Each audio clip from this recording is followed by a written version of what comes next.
In this video, I'm going to show you how to add post to your Instagram account.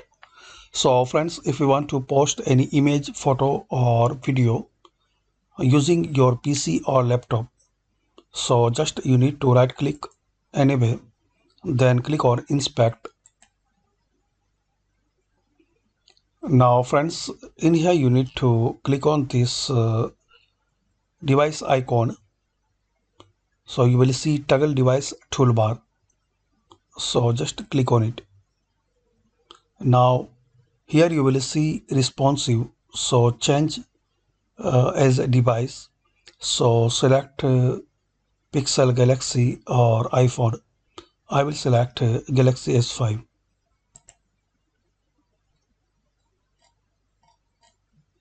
Now just you need to refresh this page.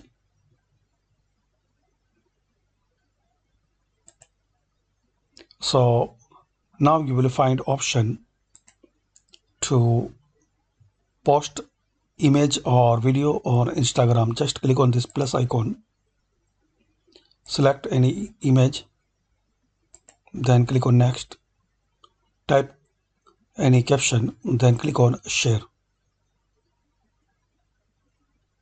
and that's it. So it's a quick and very easy method to post any image or video on your device, laptop or PC on Instagram. Thanks for watching. So click on plus icon and select images,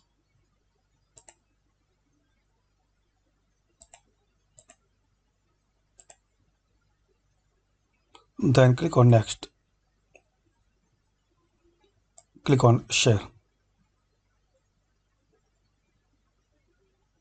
So it's quick and very easy method to add post on PC.